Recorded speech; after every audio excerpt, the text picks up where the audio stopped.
السلام عليكم، عاملين ايه؟ وصفتنا النهارده وصفة مختلفة شوية. هنعمل مع بعض فكرة حلوة جدا جدا، هتعجبك قوي وهتفرح اولادك بشكل حلو جدا، وكمان مناسبة جدا للصيف والحر اللي احنا فيه. هنعمل مع بعض بثمرة اساسية جدا، وهي العامل الاساسي معانا النهارده، وهي البطيخ. يلا مع بعض زي ما انتم شايفين نوصل للنتيجة الممتازة دي بكل الخطوات والتفاصيل، ونقول بسم الله ونبدأ مع بعض.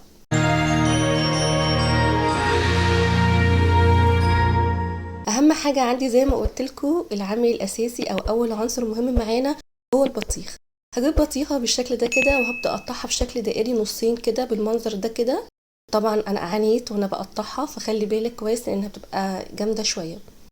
بعد كده ما قطعتها نصين، هاخد نص فيهم واجيب منه بس شريحه او حلقه كده بالمنظر ده كده، يكون سمكها حوالي 2 سنتي كده معايا، واقطعها بالشكل ده برضو، وهي دي بس اللي هستخدمها في الوصفه بتاعت النهارده. هبدأ بقى افرغها من جوه كده كويس قوي، وانا عايزة افصل الجزء طبعا بتاع البطيخ عن القشر، ولكن مش هرمي القشر عندي، هحتاجه، هتعرفوا قدام شوية انا هحتاجه في ايه. هبدأ افرغها كده بالمنظر ده.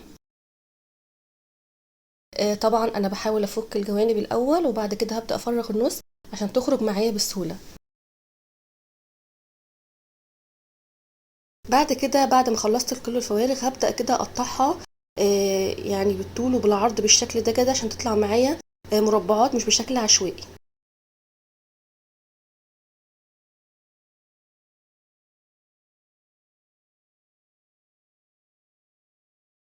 بالطريقة دي كده هبدأ طبعا الفها واعمل برضو نفس الفكرة من الناحية التانية. وبعد كده هبدأ بقى افصلها عن القشر اللي عندي بالمنظر ده كده زي ما انتم شايفين.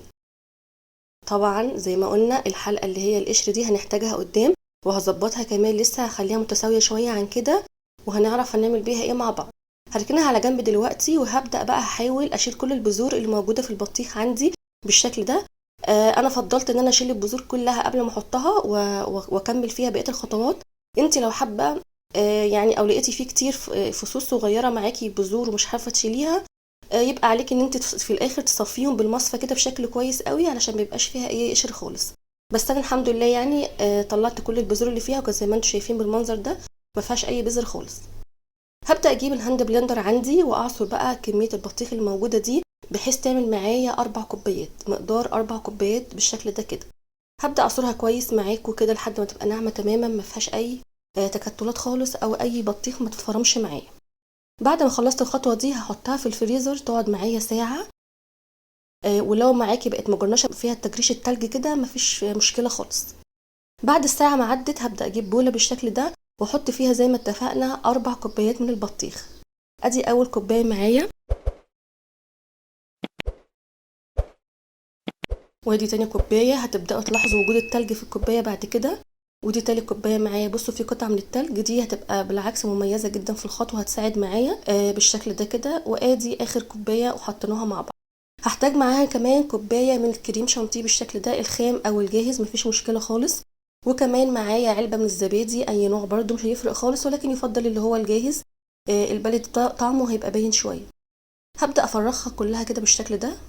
وبعد كده هحط معايا معلقتين من اللبن البودر، وهحط كمان 3 معالق من السكر طبعا حسب الرغبه، دايما بقول كده لو حابه تقلليه تمنعيه خالص مفيش مشكله. انا كمان اصلا البطيخه عندي كانت مسكره وكانت حلوه جدا، فلو حابه تستغني، لو عندك الطعم مناسب ليكي التسكيره بتاعته مفيش مشكله خالص. انا حطيت 3 معالق من السكر صغيرين بالشكل ده. هبدأ بقى كده بالمعلقة قبل ما استخدم المضرب عندي، هقلب كويس بالشكل ده وادمجهم مع بعض شوية، عشان طبعا احنا عارفين لو استخدمنا المضرب على طول كله هيطير في وشنا، فنقلبها كويس مع بعض. هبدأ بقى استخدم المضرب معايا بالشكل دوت، وادمج كل المكونات مع بعض لحد ما تاخد معايا قوام الكريم شانتيه بالظبط، ويمكن كمان اسمك شوية عشان انا ضايفه مكونات مع السائل عندي ومع الكريم شانتيه. هبدأ اقلب كده. طبعا في الخطوة دي بقى هنبدأ نشوف اللون مع بعض. لو انت حابة اللون بالمنظر ده كده ويكون فاتح معاكي مفيش مشكلة خالص. على فكرة هي كمان الكاميرا مفتحة زيادة شوية، هو كان اغمق من كده. انا استخدمت لون صناعي، لون طعام عفوا، من اي سوبر ماركت او من اي عطار عنده المواد دي هتلاقي عنده لون الطعام. حابة تجيبيه سايل حابة تجيبيه باودر مفيش مشكلة، انا كان المتاح عندي في الوقت دوت كان بودر، فحطيت منه معلقه صغيره وجربت. قدام شويه هلاحظ ان انا حابه اغمق شويه تاني، فقمت ضايفه كمان معلقه كده بالشكل ده، وهبدا اقلب كويس بقى بالمضرب لحد ما ياخد القوام اللي انا عايزاه. لونها كده بقى حلو قوي بالنسبه لي، وكان شكله حلو كده ومميز. حابه تستغني عن الخطوه دي زي ما اتفقنا، وحابه كله حاجات بيورو طبيعيه، مفيش مشكله خالص. زي ما انتم شايفين ده السمك اللي انا عايزاه او القوام اللي انا عايزاه بالشكل ده كده. هو كده كان تمام جاهز معايا.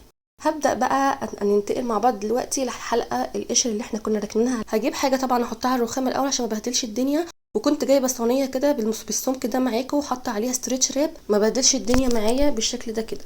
ادي الفكره بتاعتنا. انا جبت طبعا دي كلها العصيان بتاعه علب الايس كريم. لو انت عندك كمان العيدان الخشب بتاعه الايس كريم، بتكون في ناس بتجمعها او موجوده في البيت، حطيها بدلها. عندك شوك بلاستيك، معالق بلاستيك صغيره بتاعه الاطفال، ممكن برضو تحطيها بدل اللي انا حطاها بتاعه الايس كريم الاصفر دي، مفيش مشكله خالص. اي فكره المهم تطلع معاكي في الاخر، تعرفي تقطعيها قطع وتطلع معاكي تمسكيها بايدك، تبقى كل جزء منفصل عن التاني. هبدا بقى اوزع بالشكل ده كده معايا، وبعد كده هبدا بقى اجرنشها من فوق. بدل البذور بتاعه البطيخ هستخدم الشوكليت شيبس بالشكل ده كده. عندي كمان شوكليت اكبر شويه، احجام مختلفه، مفيش مشكله خالص. انا كان عندي شوكليت شيبس حطيتها بالشكل ده ووزعتها كده، كان شكلها حلو قوي قوي. هوزعها طبعا واغطي بيها. عندي الكميه كلها اللي عندي بالشكل ده كده. خلصت كده خلاص. هبدا بقى احطها في الفريزر عندي مش اقل من 8 ساعات. 8 ساعات طبعا عشان تبقى متماسكه خالص. ودلوقتي احنا طبعا عرفنا احنا عملنا ايه مع بعض. احنا عملنا ايس كريم البطيخ، عملناه بشكل لذيذ كده وخدنا نفس شكل البطيخ معانا، فهيبقى مميز جدا. طبعا بقى عندي كميه كمان، فهبدا كده اجيب علب الايس كريم دي اللي اخدت منها العيدان بتاعتها، وهبدا احط بدلها معالق، لان المعالق اللي عندي ما كانتش سميكه شويه، فخفت يعني ان هي ما تتحملش الكميه بتاعه البطيخ، فقلت لا احطها هنا واعكس اخد التانية للبطيخ اللي عندي. حطيتها بالمنظر ده، وهبدا برضو ازينها بالشوكليت شيبس اللي عندي بالشكل ده كده، واوزع كله فوق كده على الوش بالشكل ده. كان تحفه جدا، ما تتخيلوش كانت عامله ازاي لما خلصت وخرجت، وقد ايه انبسطوا بيها هنا، وكان طعمها بجد تحفه. هبدا برضو هدخلها على الفريزر هي كمان، وتقعد معايا برضو 8 ساعات.